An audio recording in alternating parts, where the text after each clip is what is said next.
All right, we'll call the meeting to order and begin with the pledge. I pledge allegiance to the flag of the United States of America and to the republic for which it stands, one nation under God, indivisible, with liberty and justice for all.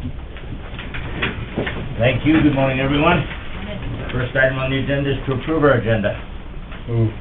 Motion by Gage. Second by Feldheim. All in favor signify by saying aye. Aye. Opposed, nay. Motion carries. This time we'll open up the meeting for any public comment. Is there anyone here to speak to the commission this morning? Good morning. Morning. Jared Bosley here. Maybe we all kind of know each other. Here on behalf of, seeing the paper, our friend Summit Solutions decided to sue you guys. Just kind of wanted to, we're all here to tell you guys we're behind you, the commissioners, and everything you guys are doing. And just a little reminder of how they want to work with us. Remember 2 weeks ago as we sat in here and they were, well, so friendly to get along with, and now they're suing you. We all have a lawyer that kind of specializes in this stuff. I know Ed knows more about some of the details with that, but just kind of wanted to maybe urge you guys that direction to represent you. And can I interrupt you for a minute? Yep. Dwayne, I'm just curious if, being we've been sued, is it appropriate for the Summit Carbon Solutions to have someone in this chambers? I mean, to me, if Ross? if we're being sued, I mean, is it right? It's an open meeting. If they want to comment, they can comment. We don't have to engage with them. But I would as far recommend as, that we not comment. it just doesn't seem right to me that if you've got a pending lawsuit, that you've got ears in the chambers. It just, to me, I don't think it's right. well, I agree. Just and shows how they are, I guess.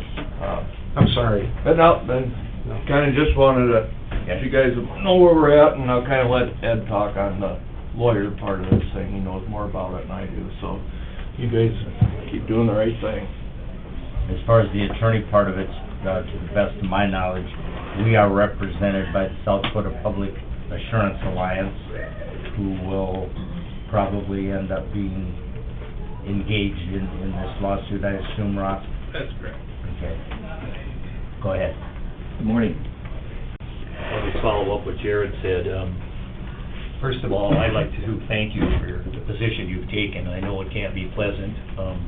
And I remind everybody that the reason you did that is because at the Public Utilities Commission public meetings, if you remember, the commissioner said they wanted to hear how the county governing boards stood on this issue, because they were going to base their decision on the permit based on how the governing boards stood. And so you did take a position, and I think you're within your rights, and you've done everything right, and I think you should hold your ground. Summit has now shown you what they're like. They're telling you who they are by doing this action.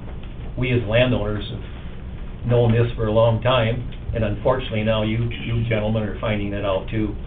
But I would encourage you, we have an attorney out of Domina Law Firm that represents our landowner easement team, and Brian Jordy, and he has made the offer in the past to represent any county that took the action to protect their landowners, that he would represent you and defend you, and he's very confident he can win this for you, and he would do it at no expense to the county. The expense would be borne by the landowners that he represents in each county, and he's made that commitment. And I think you would be well advised to take him, because that firm, and he particularly, is an expert in this area.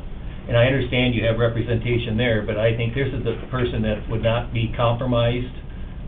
He's going to fight to the end to defend you, and he's going to be in it to win it. And so I would urge you to reach out to him, and I can provide that for you if you'd like me to, and discuss that with you. But this is who they are, and I would also recommend that maybe the commission should write a letter to the PUC commissioners and inform them what's being done to you, so they understand what's going on here. That's my advice to you, and inform the commissioners that this is what they're doing to you. And then as a separate deal, I'll just get off the subject a little bit unless you have some questions on that, but yesterday, their surveyors were in our area all day on the Brown and Spink County line. And I personally witnessed, and my brother's here, they bored 2 or 3 holes in a 2-mile area right in the middle of the road of the pavement, about a 10-inch hole, and then just filled it back in with crumbles again. They didn't do any patching or whatever. And I guess I'm wondering why they're allowed to continue to get away with that, because I feel that if I did it or anybody else in this room was doing something like that, we would be arrested. And the purpose, what purpose is it? There's no purpose for them to be there yet, since there's not a permit that's been granted. Until that permit has been granted, they really, in my opinion, don't have a purpose to be doing this. They're not allowed to go on, we have an injunction on them to prevent them from going on the property. But they're in the right-of-ways. They're in the ditches, and they're actually drilling holes through the roads. They did it on the paved part and the gravel roads. So I just want to make you aware of that, and we just can't understand the citizens that why they're allowed to keep doing this. It's been done in other counties too. I mean, they've done it in Spink County and things like that. So, I mean, it's not just Brown, but they were there yesterday, all day, on the county line, right by Duxbury. Okay. So, I would urge you to do that and reach out to the attorney, and I think you need to be represented by someone that's an expert in this, and I would appreciate it that if you would do that. I think you'd be well pleased. I know they're defending McPherson County already. McPherson has taken him up on that offer. We've reached out to Spink. If they're gonna be sued, I will be urging them to do the same thing. I haven't communicated anything with Edmonds yet. I don't know if he has, but I'm sure he'd be willing to make the same offer to them.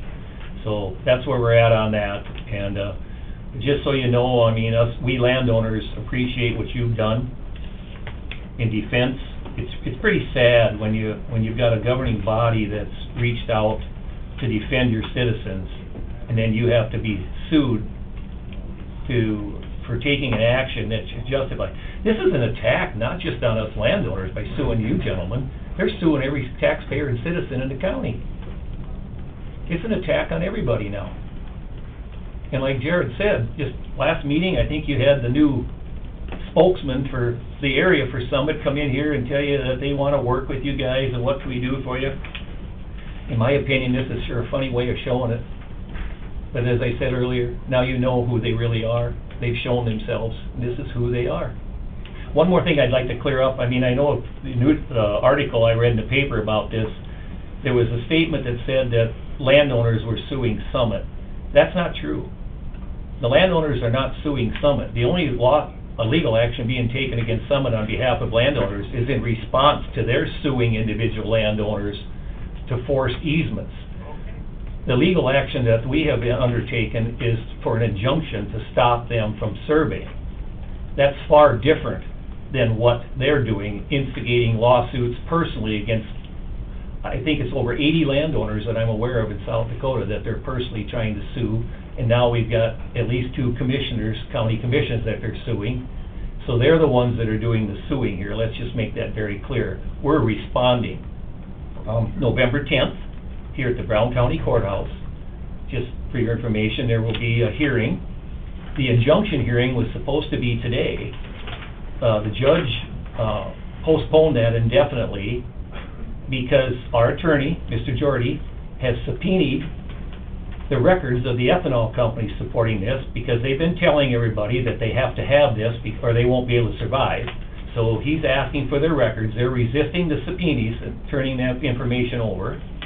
There's several other things in discovery that he has requested and subpoenaed that they have resisted, both Summit and the ethanol companies. So the hearing on the 10th will be an argument before I believe it's Judge Summers here at the courthouse. I think it's at 9:30 if I recall the time, and that'll be about the discovery. They'll have to come before the judge and explain why they can't resolve the discovery issues. So that's basically what this is about. It will not be about the injunction on the surveying. It's just going to be an argument about forcing them to turn over what's going to be allowed into discovery. So that's coming up here on the 10th. unless, and as far as I know, it's still on, unless that gets postponed. So just for your aware. Appreciate it. Thank you. Yeah, hi, I've got some information here about pipeline safety regulations, which there are none for carbon pipelines, and some other information, there's something about some other ordinances that have been done other places and whatnot. I'd like to submit this to the commission, and then there's some information on a Dominic law firm there. There's one for each copy, is that? Well, not, there's Oh, just a this is couple all of one? copies. Oh. You'll have to work through them, or maybe have copies made of different things that have been already discussed and we went over as a landowner group with the lawyer and whatnot. And it's valuable information. Appreciate it, thank you. We'll pass that on to our legal counsel. Anyone else wish to address the commission this morning? Either in the room or out there on the phone or internet? Thanks for coming in this morning, gentlemen. Thank you. Hearing and seeing none, we'll move on to the bid opening for the rodeo stock contractors to the Brown County Fair. Good morning, Rachel. Morning, guys. How's it going? Good, and you? Great.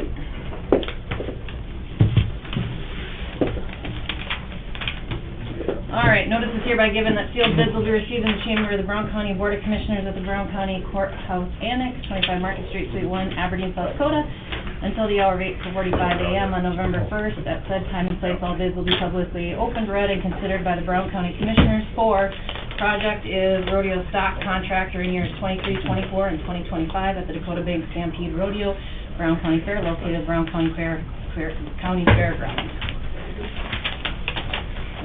Good to see we have a couple envelopes at least. Yeah, great to see.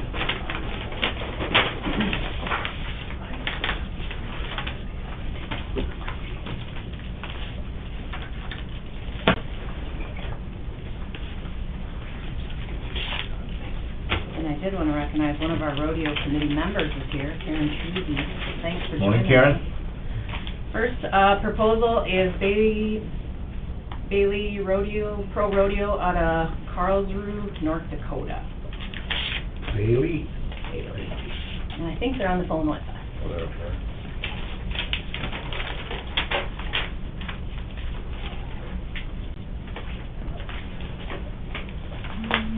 Please find attached our bid.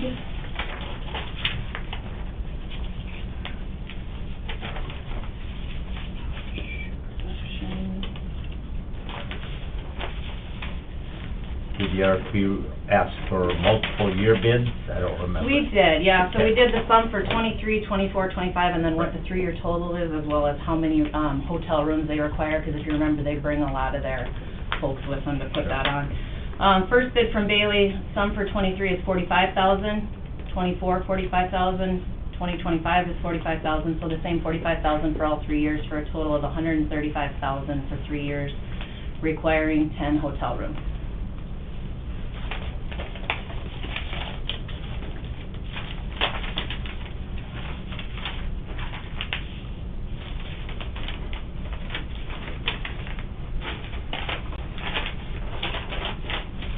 And second bid is from Barnes PRCA Rodeo out of Peterson, Iowa.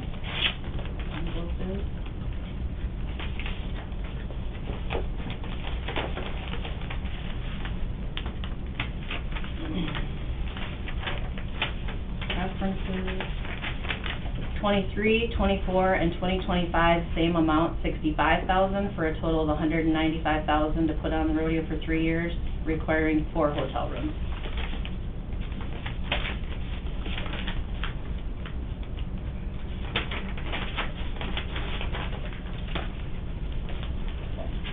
Third one is out of Gillette, Wyoming, Mr. Max Birch.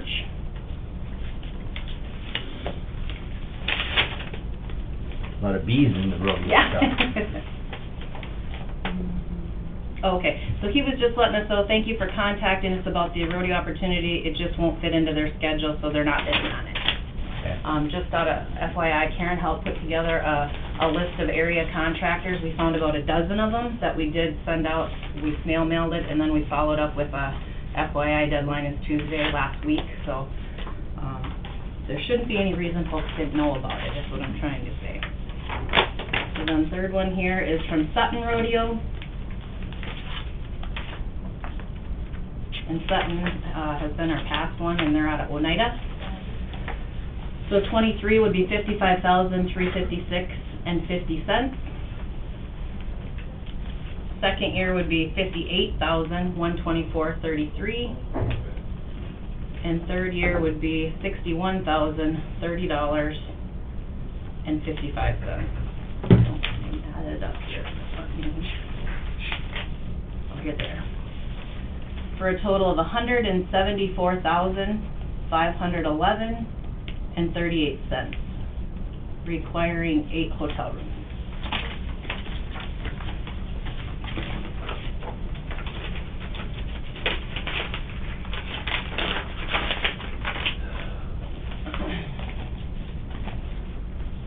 Fourth envelope is from Mossbrucker Rodeo.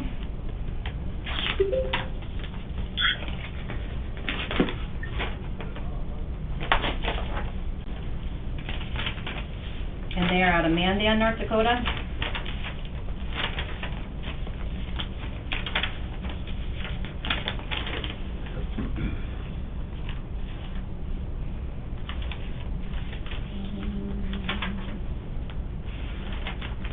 Our bid is $45,000 for all that we are required to provide as the total investment for you, with a potential increase of 5 to 10% for the second or third year to offset increased expenses. So we'd have to, their first year would be 45, and then they said 5 to 10 if you chose to negotiate that part. They didn't give a set number, and I don't see hotel rooms in here either.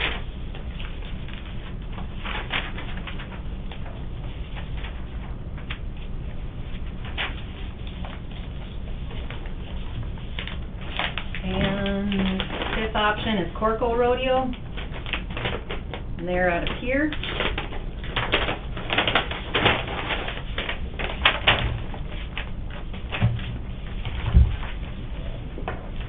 Prior to Sutton's, I think Corco's were our rodeo people for a few years, weren't they? That's correct.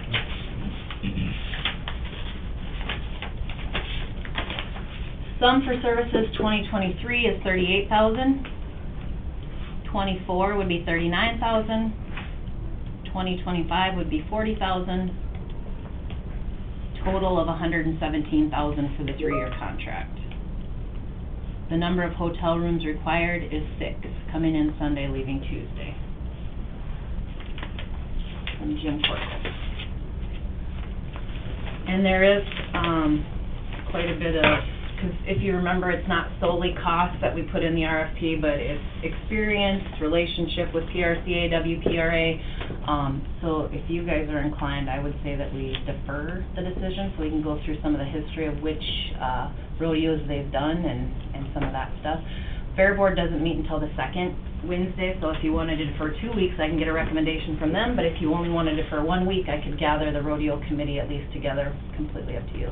Okay, let's go 2 weeks and let the Fair Board weigh in. That'd be great. Get their thoughts. I would move. Motion by Piker, second by Gage to defer action on the rodeo bids for 2 weeks. All in favor signify by saying aye. Aye. Opposed, nay. Motion carried. Thanks a lot, you guys. Thank you. It's good that we got several bids. Yeah. Do you want me Thanks, to Karen. leave them, or do you want me to scan them? Okay. All right, next up, right away for Northern Electric. It was in the packet, I believe it was for boring, Schmidt Construction. Yep, on County Highway number 11 in section northwest quarter, section 32, township 125 north, range 62 west, located 1 mile west of Columbia and County Road 11.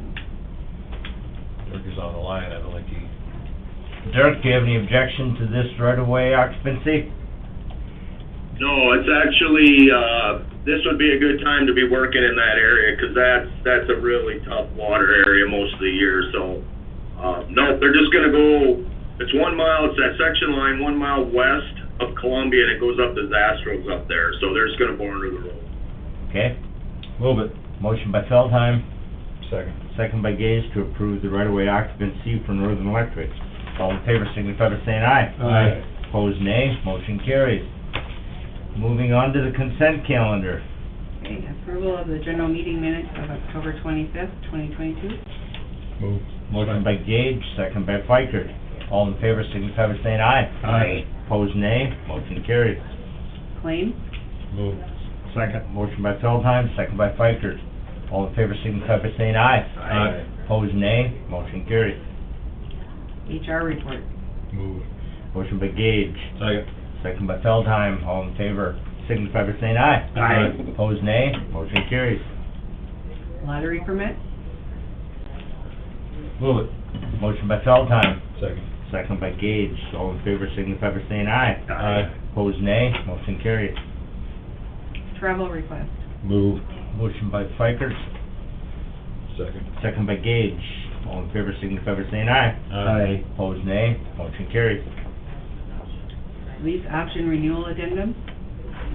Move it. That's for the hay ground, out Hay at ground. Richmond and out at the fairgrounds. Fairgrounds, correct. Second. Motion by Feldheim, second by Fikert. All in favor, signify by saying aye. Aye. Opposed, nay. Motion carries. Abatement and an abatement tax split. Move it. Motion by Feldheim, Second. second by Gage. All in favor, signify by saying aye. Aye. Opposed, nay. Motion carries. Auditor's report of accounts. Move. Motion by Gage, Second. second by Feldheim. All in favor, signify by saying aye. Aye. Opposed, nay. Motion carries. Approve and authorize signature on tax deed quitclaim deed. Move. Motion by Fikert, Second. second by Feldheim. All in favor, signify by saying aye. Aye. Opposed, nay. Motion carries. Any other business to come before the Brown County Commission this morning? Yeah, Commissioner Sutton? Yes, go ahead, Dirk. I just got a couple housekeeping things. First one is, we switched 8-hour days yesterday, so we're back to 8 to 4:30. And, our staffing currently at the highway department's office is gonna be a little less than normal, so there may be small pockets of time that there won't be somebody answering the phone. But it won't be for long periods, just half hour here and there. And just a comment, it might not be the right time. I did, after a call from one of the commissioners and a call from a sheriff's deputy, I did go down and interact with the survey crew. I think what Ed was describing is pretty accurate as to what I saw him doing. And they're operating within state survey law. I'm not gonna get into whatever else is hanging over that, but again, as I've said before, what they were doing, was consistent with what other people have done. And when I was there, they had some, Omni patch, they had a little bag patch that they were putting back in the hole, so. That was at about 3 o'clock last night, and, if they were probably in the video there at Duxbury, that's where we were at, so. That's just to let you know that we are monitoring what they're doing, and it isn't any different what any other surveys crew is doing in the county right now. All right, thank you, Dirk. Any questions for Dirk? No, I just make a comment, though, that it seems to me that there could be some potential for some legislation here that if, as these pipelines continue to push to get onto private land, that maybe the legislators ought to look at the possibility of some legislation that would tighten that up. I can understand that if somebody sells a piece of property along a county road and they want to plat it to build a house or a shop or something, and it goes through planning and zoning, everything's been approved, contact has been made with the surveyor, and the people in the neighborhood are familiar with what's going on, that's one thing. But when you got surveyors going out there, irregardless of what the state law says, and they're pushing themselves onto people by drilling holes in the county, in the middle of the county road, maybe along with working on the eminent domain laws, maybe there needs to be some work done in regards to what the surveyors can just do whatever they want on a county road and have no permit from PUC or anybody else, from planning and zoning or anybody, to just go on there and do that. So that's something that I think maybe we should, have a discussion with our legislators about. Yeah, I mean, you obviously would have to, be like you said, it'd have to be extremely tightly written law that, depending on what the end result is, could, survey for this, but not for that, which is gonna be tricky. The most recent time I can think of that we had this issue is, when they cut through the pipeline up by the fairgrounds to run the sewer up to Happy Homes. We had a survey crew from out of state, and they were over a mile east of there on Roosevelt chopping holes in it. And they didn't even fix theirs, they just up and left. So, Yeah, was that an emergency, or what was it? well, they need the section corner for the survey to tie it to a legal location. No, it wasn't an emergency. They were doing they did that project where they extended the sewer up for Happy Homes. So you have to tie it to the section corners, or the quarter corners in that section. So they were over a mile to the east chopping a hole in Roosevelt. It's not awesome, but that's all I'm saying, it's not uncommon. I'm not gonna argue with your ideas there. Change things that you don't like, it's the way it should be, but, it's not that uncommon, is all I'm saying. All right, thank you, Dirk. Any other questions for Dirk? All right, thank you. Anything else to come before the Brown County Commission this morning? We've had a request to go into executive session for personnel. Any other reasons? Legal? And probably contracts, so entertain a motion. Move. Motion by Feldheim, second by Gage. Thank you, gentlemen. To go into executive session. All in favor, signify by saying aye. Aye. Opposed, nay. Motion carries. We are in exec. All right, we're back in session, out of executive session with no action as a result. Anything else to come before the commission this morning? Make a mention of the election. Okay. We have a test of the election counting process, at 11 o'clock today in the north end of the auditor's office for anyone out there that's interested in stopping by and watching that process at work, so. Anything else? I move we adjourn. Motion by Fikert, second by Gage, that we adjourn. All in favor, signify by saying aye. Aye. Opposed, nay. Motion carries. We are adjourned.